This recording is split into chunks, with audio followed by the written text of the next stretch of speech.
Hello and welcome to today's webinar. On behalf of Drug Target Review and Eurofins DiscoverX, I'd like to thank you all for attending. I'm your moderator, Chloe Schulheifer. Today's speakers will be Dr. Gaurav Agrawal and Dr. Venkatesh Chari. Following their presentation, we will move on to a live question and answer session where you can pose questions to today's speakers. Please remember, you can submit questions at any point during the webinar using the questions panel situated in the menu on the right.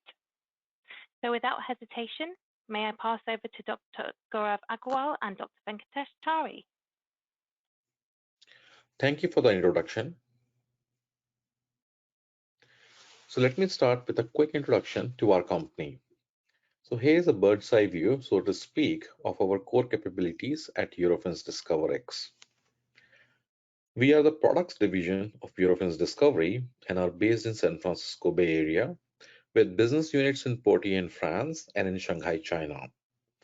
We have been enabling drug discovery and development programs for over 20 years with our industry's largest menu of cell-based assays. We come with a deep experience in engineering novel, MOA-reflective, functional cell-based assays covering all major druggable target classes. We make our assays available in phase-appropriate formats, such as stable cell lines for continuous culture format, as well as rigorously tested and qualified, ready-to-use bioassay formats, which are designed for supporting late-phase clinical development, such as potential lot release testing.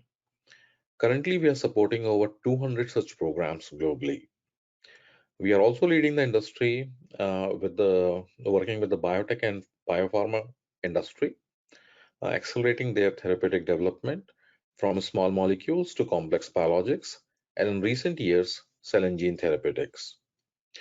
And if you don't find what you're looking for in our off-the-shelf portfolio, we can certainly build it for you, like we have done for 1,000+ custom asset projects.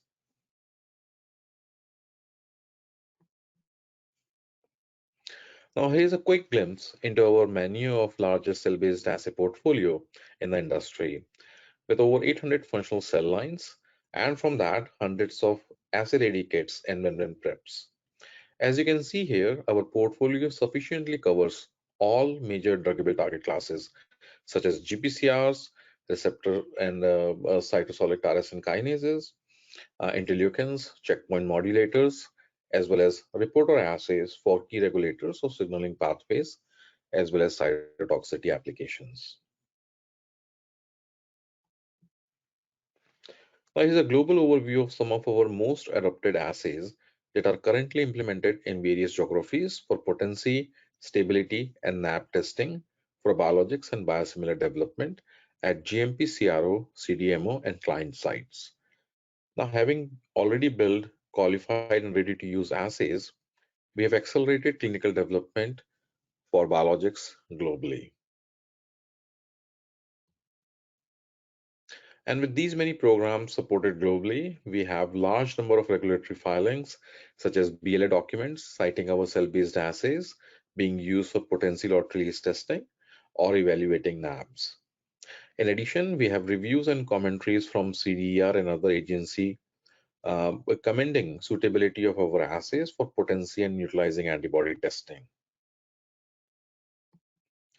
Now, apart from the regulatory filings, our assays are also widely used and cited in patent filings for designing and engineering of innovator biologics. These patent filings depict some of the most unique and out-of-the-box protein engineering and modifications.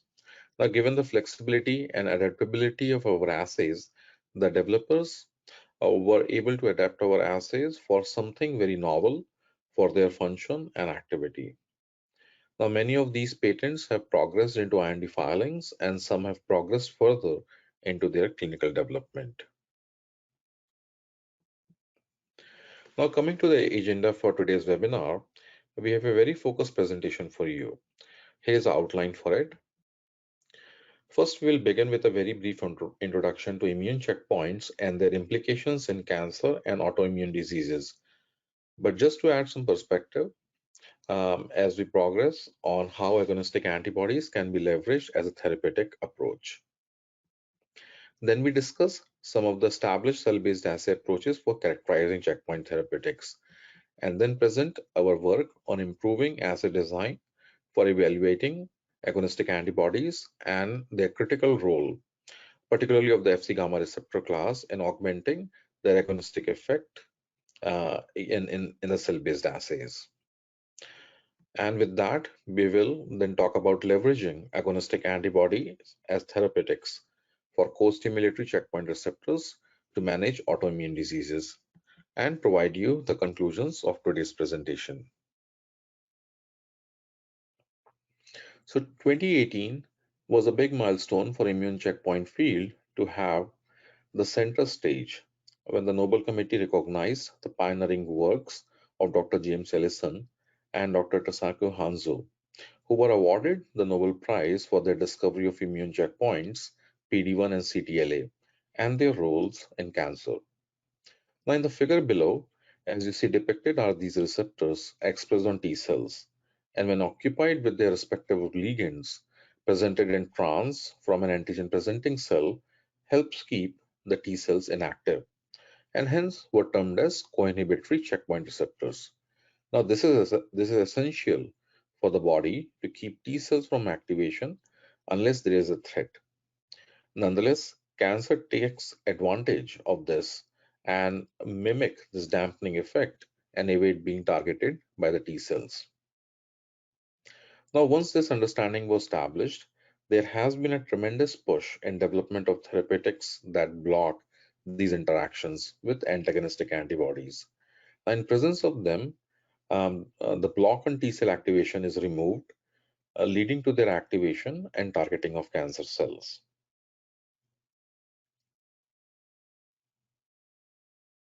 Now, subsequently, as our understanding further developed, co-stimulatory checkpoint receptors were identified, which had an opposite effect as the co-inhibitory receptors. When engaged with their ligands, they activated T cells.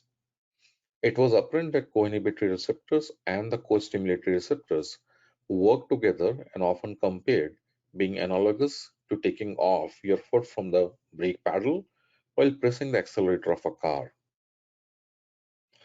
And when they are modulated in concert, the T cells were optimally activated to display enhanced cancer targeting. Now, this has led to a large momentum in developing agonistic antibody therapeutics that could selectively activate the co-stimulatory receptors, and characterization of such antibodies will be center stage in today's presentation. Now, for a second, stepping aside from the beneficial role of T cell activation in cancer, in autoimmune diseases, hyperactivation of T cells is known to cause organ damage and tissue damage. And knowing what we know today about co-inhibitory receptors and their role in dampening T cell activation, there is a momentum in developing agonistic antibodies for co-inhibitory receptors as well. Now, these antibodies will activate the co-inhibitory receptors, thereby dampening T cell activation and help prevent the progression of autoimmune diseases. We have extended the assay design for characterizing such agonistic antibodies for co-inhibitory receptors as well, as you will see towards the end of this presentation. Now, here's a list of numerous clinical trials ongoing for agonistic antibodies for co-stimulatory checkpoint receptors, where multiple of them are developed as combination therapy along with checkpoint inhibitors such as PD-1. Now, before I hand it off to Venkatesh, here are some interesting clinical programs for agonistic antibodies targeting co-inhibitory receptors. Now you see Gilead's MB272 is an agonistic antibody against BTLA that's in phase 1. Then you have the Eli Lilly's peresolimab, defined as a selective agonist of PD-1, is being tested in patients with RA, but is further down the line in phase 2B. Then there are two drug candidates from Anaptys Bio, a San Diego-based company, called rosalilimab, with similar to to the Lilly's molecule is an agonistic antibody for PD-1, and it's in phase 2 trial. And the other ANB 032 that targets again BTLA also is in phase 2. From all the programs announced in the past couple of years, BTLA is seem to have taken a center stage and is a popular target for developing agonistic antibodies for managing autoimmune diseases. The last one on the slide is by Immunotep, their novel agonistic antibody that is first in its class immunosuppressive target, uh, another co-inhibitory checkpoint receptor, the LAG3. And with all this momentum evaluating agonistic antibodies for cancer and autoimmune diseases, we are excited to present our data on improving assay design to accelerate their clinical development. Venkatesh, take it away. Thank you, Gaurav. So before I go into the details of our cell-based assays for checkpoints, I would like to give you an overview of the core technology that our assays are built on. It's a very simple and widely known technology. It's called enzyme fragment complementation, or EFC. If you're familiar with this technology, then you're familiar with most of our assays. Our assays use this EFC technology based on a split beta-gal enzyme system. So what we've done here is that we've taken the beta-gal enzyme and split it into two parts or fragments. The one on the top left is referred to as the enzyme donor, which is in orange, and the one below it in blue is the enzyme acceptor. These are fancy names, but essentially these are just complementing beta-gal fragments. Now, individually, these fragments are inactive by themselves. However, when they come together, they form an active enzyme complex. And when you add substrate to this, the enzyme hydrolyzes the substrate to give you a chemiluminescent signal. So how does this work in a cell-based assay? Let me give you an example that we have, which is a little more relevant to our talk here today, since we'll be looking at this assay design more closely in the later part of the talk. So imagine you're building an assay for CD40, which is a co-stimulatory receptor. Now you have CD40 being expressed at the surface, and you have the cytosolic Nick protein, which is a part of the signaling cascade in the CD40 pathway. We've tagged this Nick protein with one of the EFC tags you can see here in orange. In the absence of ligand, the non-canonical NF-kappa B pathway leads to Nick destabilization and degradation. However, when we add the ligand, CD40L in this case, the canonical NF-kappa B pathway is triggered, which results in Nick stabilization and accumulation. Then you add the detection reagent, which brings in the substrate and the other EFC tag that you can see in blue. This results in the coupling of the two enzyme fragments and the formation of the active enzyme complex. This complex then hydrolyzes the substrate to give a chemiluminescent signal, and you get a nice gain of signal kind of an assay. So this is a very simple way of thinking how we have created an assay for CD40. It's a basic technology, but we have created sophisticated assays to address such complex biologies. Our assays have a lot of important attributes as well. They're homogeneous. It's a simple add and read protocol. You do not need to spin or shake the plate or wash the cells. The detection is sensitive. It's enzymatically amplified and produces a nice, robust assay with a high dynamic range. Now, it being a chemiluminescent readout, you don't need any sophisticated equipment to read the plate. Any standard benchtop luminometer will do. But most importantly, these assays are easy to transfer. So when we develop an assay, the idea here is that it will run in your lab or your hands with the same precision and same accuracy that we've developed it with. And since the assay layouts are very simple and they're homogeneous, sensitive, and robust, the transfer of these assays is very easy from one side to another. So what kind of assays did we build using this EFC technology? Now, this is a bird's eye view of some of the main targets that we have for our immunoglobulin receptor class and the TNFR superfamily. On the top left, you can see that we have monoculture assay models, which means we have optimized and developed these assays using soluble ligand. We have assays for CD28, ICOS, CD137, OX40, and so on. And these are some of the key targets here. Then on the right side, we have co-culture models. where we have two different cell types coming together in an assay that gives you a nice functional response. The idea here is to capture the signaling axis, and that is why we have developed the co-culture model to be physiologically relevant to the mechanism of action, or MOA. You can see here that many of these targets are very unique to DiscoverX. We are the only company who have functional MOA-reflective assays for many of these checkpoint targets. For example, we have assays for SERP alpha CD47, PD1 PDL1, BTLA HOM, and so on. And at the bottom here, there are many orthologs listed that we have developed for these checkpoints, which are basically counterparts to the human receptors. These orthologs enable our clients to bridge their preclinical data, which is typically in mouse models, with the human. And lastly, if you don't see something that you're looking for, please do not hesitate to contact us. We can develop this for you through our custom assay development program. Now, what you can do with these assays, and as I mentioned earlier, you can use this in many different ways. Here, I would like to show you how you can use these assays to characterize therapeutics with multiple different MOAs. And here are some examples.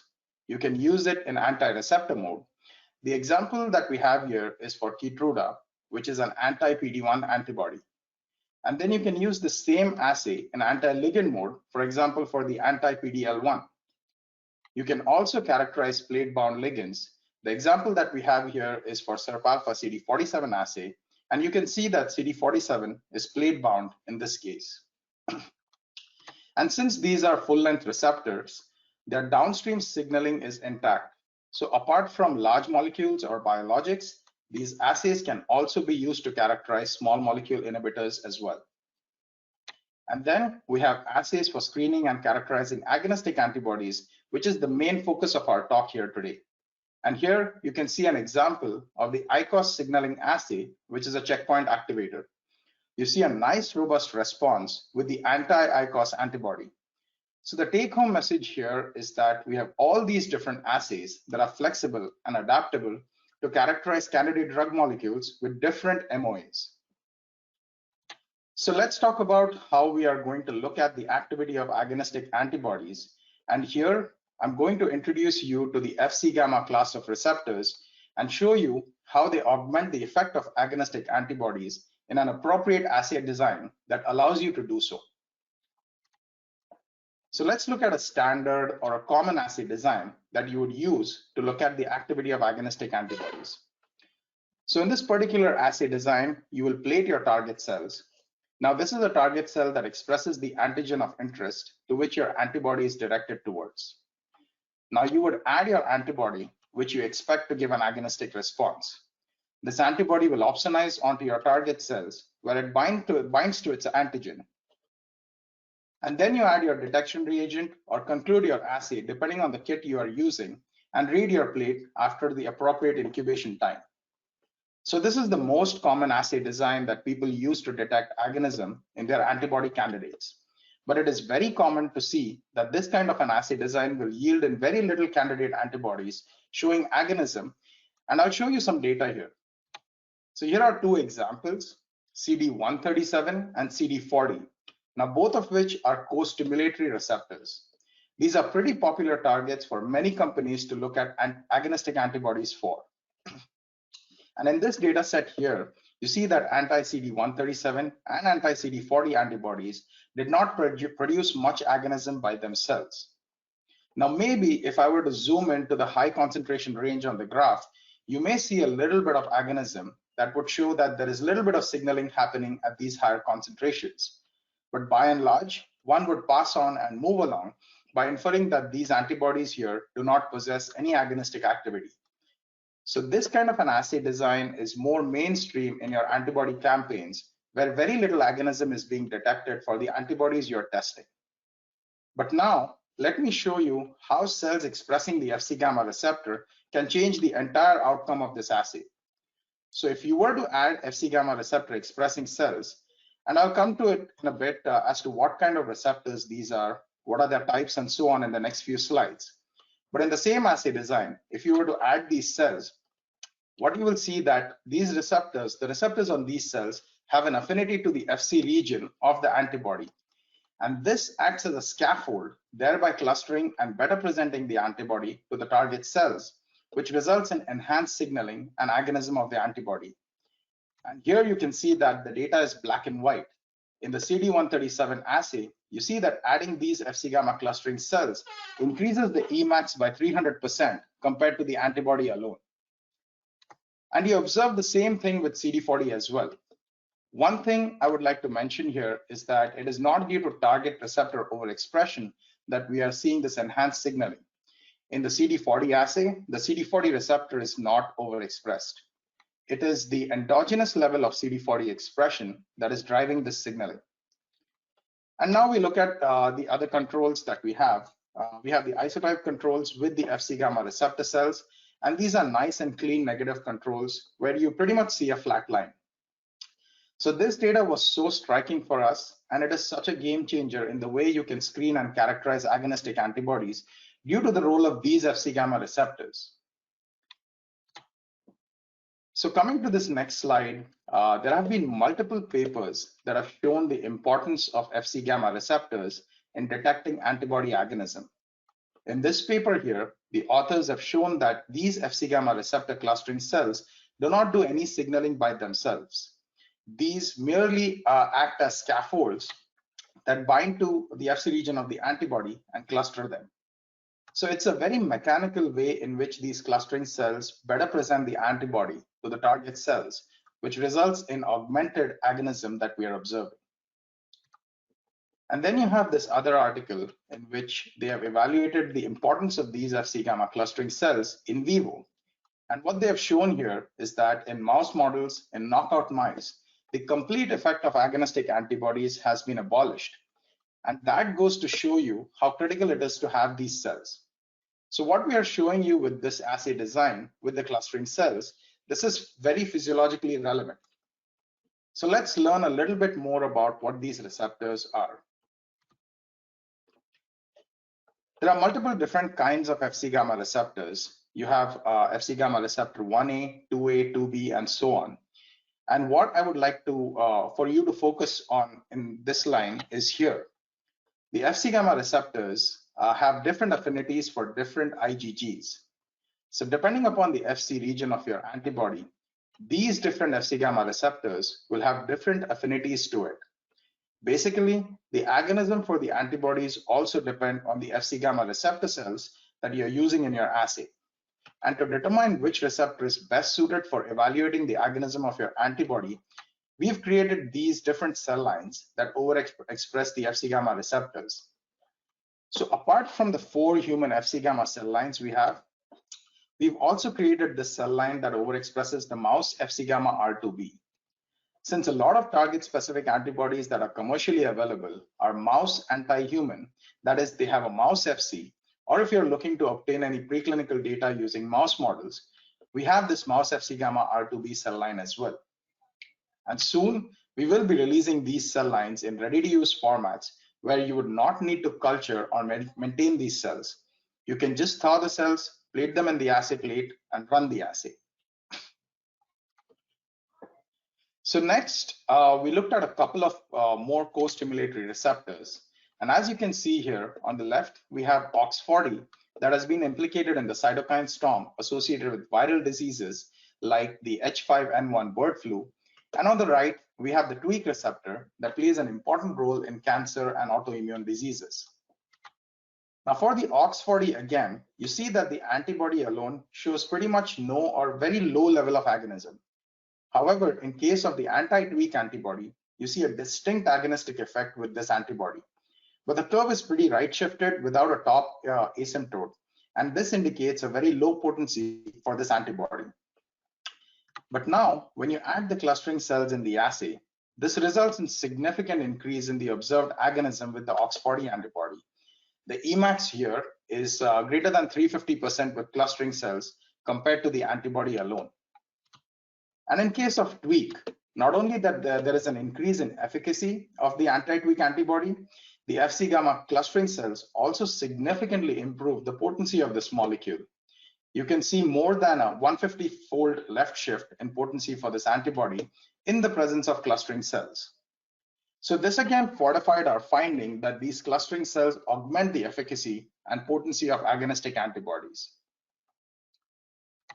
So as we were developing more data on these clustering cells, we were looking at different co-stimulatory checkpoint targets we had in our portfolio. Now, interestingly, not every checkpoint co-stimulatory receptor that we tested showed this kind of a profile where we observed increased agonism with the Fc gamma clustering cells. So here are a couple of more examples. You have the CD28 signaling assay here on the left, and you can see that there is some level of agonistic activity by the antibody alone. Now, when we add the Fc gamma R clustering cells here, there is not much change in the efficacy or potency of this anti-CD28 antibody. We also assess the same thing in our ICOS signaling assay. And again, here you can see a nice robust agonism with the antibody alone. And when you bring in the clustering cells in this assay, similar to what we observed in the CD28 assay, there is not much change in the agonistic activity with respect to Emax or the potency of the antibody when you bring in these clustering cells. So for the ICOS assay, the antibody that we used was humanized. It had a human IgG1 Fc region. And hence, we tested these 3 different Fc gamma clustering cell lines to assess if there is any difference in the agonistic activity of the antibody when we use these different Fc gamma R cell lines. And in both these assays, the negative controls, where you have the isotype control with and without the clustering cells, were pretty clean. So this shows that the enhanced agonistic activity mediated by Fc gamma clustering cells is not observed for all immune checkpoint activators. So this serves as a good control wherein you see that not for every checkpoint target or antibody, you see this enhanced agonism when you add the Fc gamma clustering cells into the assay design. Now I'd like to switch gears and talk about the co-inhibitory checkpoint receptors. So as Gaurav mentioned in the introduction, that in case of cancer therapeutics, there is a need to remove the foot off the brakes for immune checkpoint inhibitors, which results in immune cell activation and cancer cell death. However, recent advances in autoimmune diseases have shown that agonistic antibodies against the same immune checkpoint inhibitors help suppress immune cell activation. And this was mentioned earlier in the talk, where we saw multiple drugs in clinical trials by Gilead, Eli Lilly, and Aptus Bio, and so on. So this prompted us to assess how Fc clustering might affect the outcome of testing antibodies against immune checkpoint inhibitors that have been exploited in cancer treatment, resulting in immune cell activation. So here I would like to walk you through the assay principle for the BTLA signaling assay that we have. Now, BTLA is a well-known checkpoint inhibitor. So you have your BTLA being expressed on immune effector cells and HOM on the ligand presenting cells. Now, when HOM binds to BTLA, there is ship recruitment, which leads to suppression of T cell activation, thereby dampening the immune response. However, when you have an antibody against BTLA or HOM, this results in no ship recruitment, leading to T cell activation. Now, how do we use the same assay to test an agonistic antibody? So here is the assay design for it. You would use these same cells that express BTLA and SHIP1. And when you add your antibody, it would bind to BTLA and result in ship recruitment, which would result in an EFC signal indicating suppression of T cell activation, and this prevents autoimmunity. So here is some development data we generated using our BTLA signaling assay, where we first added the target cells, incubated with antibody for 2 hours at room temperature, and then added the detection reagent and read the plate. Now, what we observed was with the antibody alone, and here we tested 2 different antibody clones targeting BTLA. So the antibody alone gave a marginal agonistic response. You see a 2-fold induction here. However, when you bring in the Fc gamma clustering cells into this assay design, the difference is night and day. You see this enhanced agonistic activity with both these antibody clones in the presence of clustering cells. The Emax here is 200% higher with clustering cells compared to the antibody alone. Now, as a part of assay optimization, we also tested incubating the cells for 16 hours at 37 degrees Celsius. We see that for the antibody alone, there is some change in the observed agonism. The Emax is slightly higher, about 3-fold, And what is more noticeable here is that the curves are more left shifted compared to the figure on the left. However, when you look at this time point in case of antibody plus clustering cells, these changes between the two time points are a lot more pronounced. Not only is the Emax higher as compared to the antibody alone at the 16-hour time point, but the curves are greater than 10-fold left shifted compared to the 2-hour time point at room temperature. So this shows that if you were to perform assay optimizations using this assay design, you can better assess the agonistic potential of your antibody drug candidate. So next, similar to the BTLA assay, we perform the same kind of assessments for PD-1 as well. And here we use the FDA-approved drug Keytruda, which is an anti-PD-1 antibody, and Opdivo or nivolumab. So here you can see some nice data in anti-receptor mode with Keytruda, which is pembrolizumab, and nivolumab. You see here that on the lowest concentrations of the antibody, there is high amount of signal, which results in the stimulation by the PD-L1 ligand presenting cells. Now, both these antibodies are able to block this interaction between PD-1 and PD-L1, which gives a nice dose-dependent decrease in signal that results in T-cell activation. So next, to assess the agonistic potential of pembrolizumab, we use the same assay without the PD-L1 ligand presenting cells. And what you see here is that pembrolizumab alone has some agonistic effects. You see an Emax or a signal to background ratio of about 2-fold. Now, when you add the Fc gamma clustering cells, the human Fc gamma R1A, you see that a significant increase in the agonistic activity. And then you have your controls here, which is IgG1 with and without Fc gamma R1A cells, both of which show no response. So we tested this in the presence of 3 different Fc gamma clustering cell lines, and you see the same trend with both Fc gamma R2A and Fc gamma R2B cells for pembrolizumab. So one of the important points to note here is that with pembrolizumab, it really did not matter what kind of Fc gamma clustering cells we used. All 3 of them gave a significant amount of agonism with the antibody. And in the third panel on the far right side, we also tested 2 additional antibodies, nivolumab, which is Opdivo, and NAT105, which is a research-grade anti-PD-1 antibody. And both of these antibodies, in addition to pembrolizumab, showed an increased agonistic activity with the Fc gamma R2B clustering cells. So all of this data that we have generated shows that Fc gamma clustering is a critical element that should be included in your assay design to test any agonistic effect of your antibody drug candidate. Now, you may not be specifically developing an agonistic antibody. However, this assay design would allow you to test if it has any agonistic effect or not, which becomes very relevant in vivo.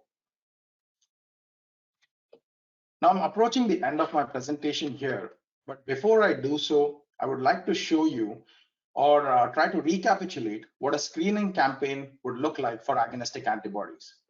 So imagine you have multiple clones that you're testing for your agonistic antibody. So what kind of data would you expect to see from your antibody screen? So here in this figure on the left, we've tested 3 different antibody clones for anti-CD40. And you can see that there is fair amount or a little bit of agonism happening at the higher concentration of these antibody doses. But at this point, if you were to look at this data, none of these clones are exciting or show any decent amount of agonism that would encourage you to pursue these further. But now, adding clustering cells here gives a nice dose-dependent increase in agonistic activity for all these different antibody clones. But more importantly, what you see here is that there is a nice separation in the curves for each of these antibody clones. And you can see a nice rank order potency for these 3 anti-CD40 antibodies.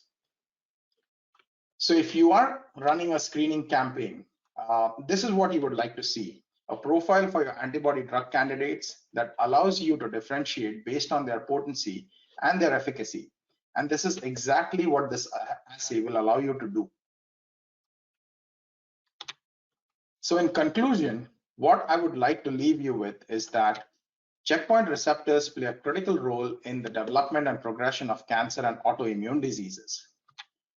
Now, all the data that we have discussed here shows that regardless of whether you have antibodies targeting co-stimulatory or co-inhibitory receptors, there is a need to characterize these antibodies with the right assay and the right assay design that includes Fc gamma clustering cells to understand if there is an agonistic activity associated with the antibody drug candidates.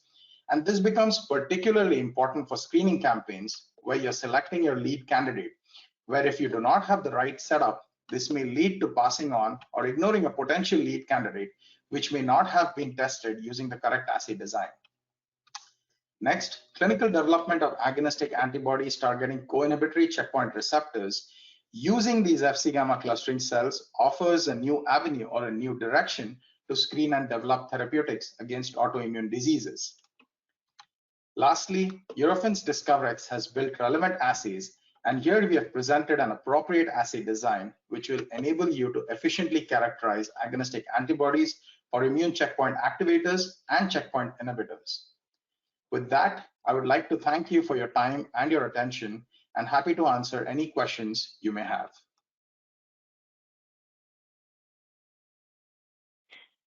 Great. Well, thank you for that excellent presentation.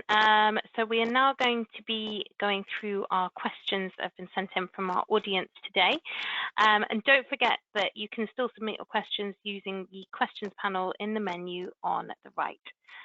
So if I can invite Gaurav and Venkatesh to the screen, I will start going through the questions. Great. Thanks, Gaurav. And perfect.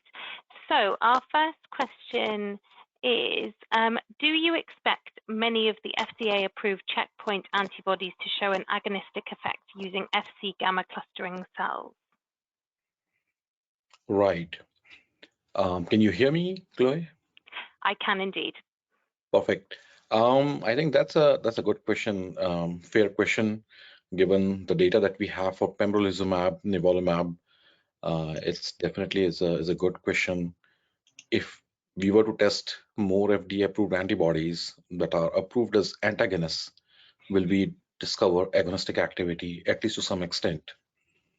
I think, at least personally, I will not be surprised to see if there is a partial agonistic activity in some of those antibodies.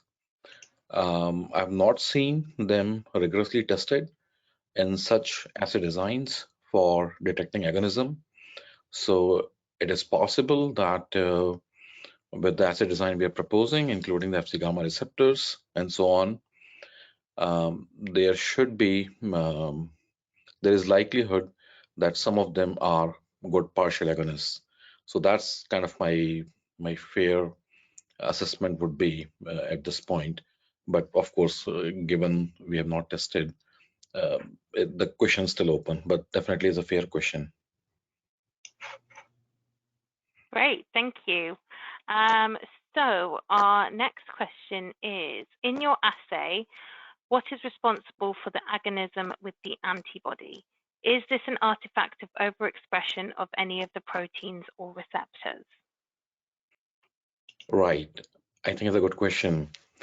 Again, a very fair question, and we are very mindful of that part, because this is something pretty interesting, pretty serious, and of a general interest, because there are so many companies developing antibodies as antagonists and as agonists.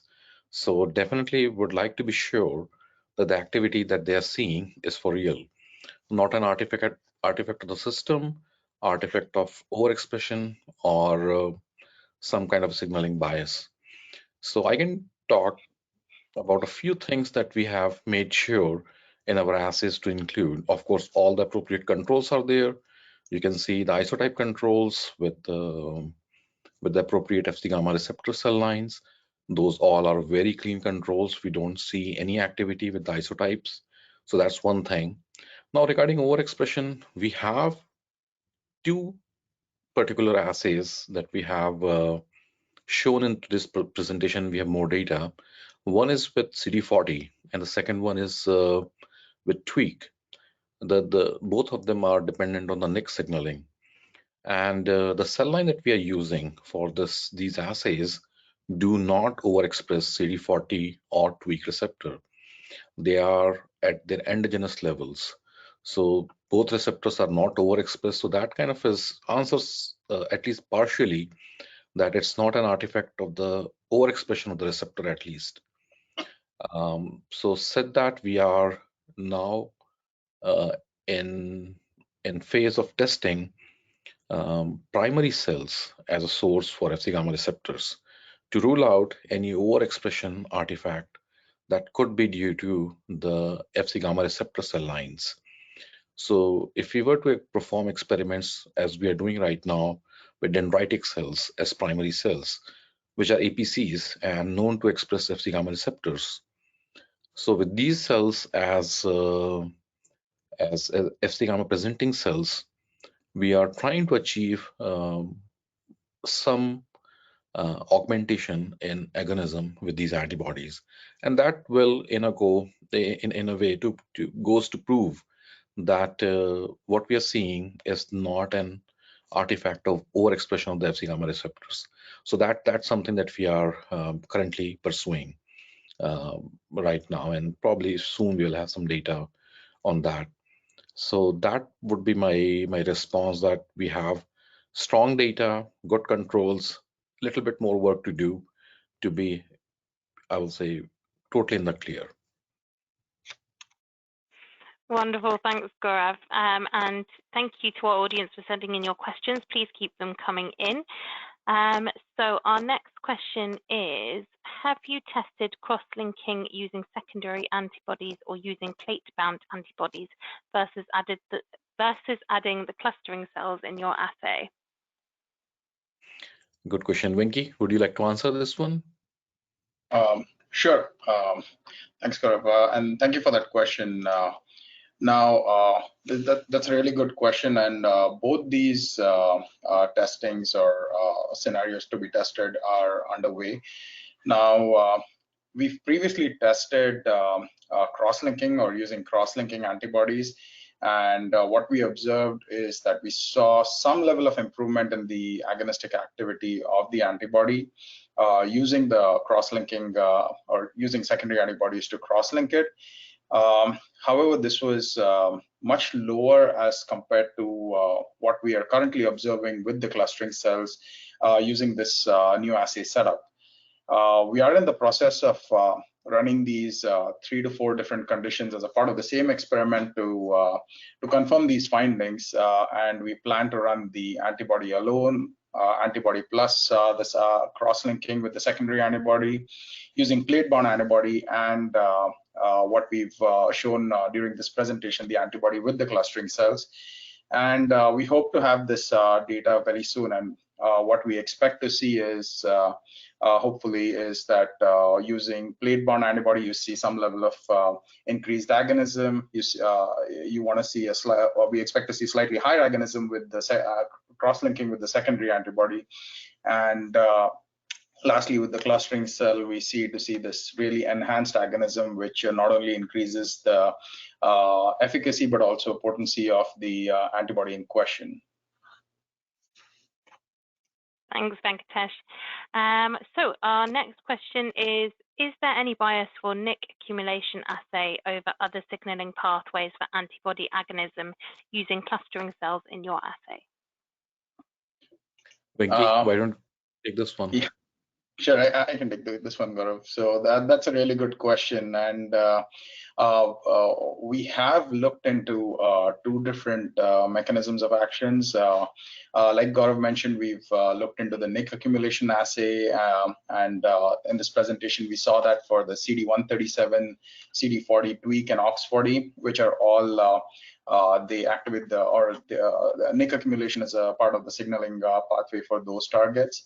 And we've also assessed this assay setup in the SHIP recruitment signaling pathway, and we saw this with PD1 and BTLA signaling assays. And in all these cases, we saw a significant increase in agonism with the clustering cells. So irrespective of which pathway we are looking at, we don't think that there is any particular or any bias to a particular signaling pathway as of now. Wonderful, thank you. So moving on to our next question, it's can the Fc gamma clustering cells be used in other non-DiscoverX assays? Good question. Yes, of course. They can be used with any cell line, any assay system. Doesn't matter it's EFC based or not. These cell lines, the Fc gamma receptor cell lines, all of them that we have developed can be used with any assays. So it's pretty open platform, and there is no limitation on using these cell lines with any assay system if anybody is looking to add these cells to access the agonism of the antibodies. Okay, great, thank you. Our next question is, why is it that you observe similar level of agonism with all three Fc gamma receptors for anti-PD-1 assay? Good question. Venki, would you like to take this? Sure. So yeah, that's a really good question, and it occurred to us as well. And during the presentation, I mentioned that it has been shown that different Fc gamma receptors have cross-reactivity to different immunoglobulin subclasses or IgGs, and recently, there was a paper also that showed this level of cross-reactivity between different Fc gamma Rs and IgGs. And we have some data where we do see a preference of particular Fc gamma receptor over others. However, in this case, in the case of PD-1, we did not see any specific preference. So we observed this enhanced level of agonism with all three different Fc gamma Rs, and this could be due to the cross-reactivity of the IgG subclasses with different Fc gamma Rs. Right. We did see some, just adding that to it, we have some experiments for some client antibodies. We are working with some of the clients to develop assays to screen the agonistic antibodies. In those cases, we have seen some dependence on a specific Fc gamma receptor, but in PD-1, we didn't see any. It's IgG1 and known to cross-react with multiple Fc gamma receptors, and that's what Venki was weighing in. We have not seen any bias towards an Fc gamma receptor particularly, but in other cases we have seen some. So it's important to evaluate, I will say at least 3 of them with the antibody to see if there is any bias or any preference or specific dependence for an Fc gamma receptor for a particular antibody based on its Fc region. Okay, thank you. I think we just have one more question. So have you seen any synergistic effect if you add multiple different antibody clones? Good question. We have not done that yet, but it's a good question. I think we may have discussed this at one point for CD40 antibodies. We have a couple of clones, and Venki showed good data on where we did rank order potencies of different CD40 antibodies. So it's definitely a good question. We can evaluate that and definitely keep that as one of the experiments to pursue. So we can definitely look into that. But I mean, if I were to think what would be the outcome, I think there could be some synergistic effect, because these antibodies, what we're testing, definitely have agonistic effect. But if you compare them to a full agonist, to a ligand, they definitely come out as a partial agonist. They will never be able to reach that high efficacy that you will get with a canonical ligand. For example, PD-1, PD-L1. So we are expecting a much higher level of agonism with the ligand cell line, or the canonical ligand is soluble or expressed on the cell surface in trans, presented in trans. So if we were to add antibodies together, given their partial agonists, we may see some level of synergism there. So that's something that I think could be an outcome. But it's a great question. We can definitely test that out. Sorry, just to add to that a little bit, Gaurav, so definitely it also depends on the clone. Like for example, for the ICOS assay, we tested these three. We tested the anti-ICOS antibody with 3 different Fc gammars, and we did not see any agonism.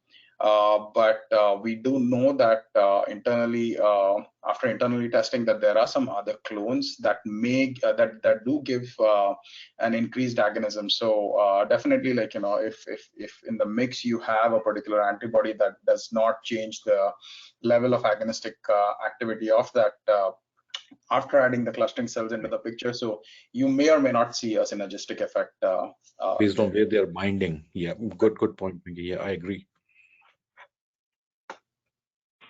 Great. Well, thank you very much. So there's some really good questions that came in from the audience. Unfortunately, that's all we have time for today. So please join me in thanking Dr. Gaurav Agarwal and Dr. Venkatesh Chari for their time today. As you leave the webinar, a survey will appear on your screen asking you to rate the webinar. Please take a moment to provide your feedback. If now is not a good time, the survey will be sent to you shortly via email. If you could complete it and return it when you can, we would greatly appreciate it. On behalf of Drug Target Review and Eurofins DiscoverX, I'd like to thank you all for attending today's webinar. We hope to see you again soon. Goodbye. Thank you. Thank you.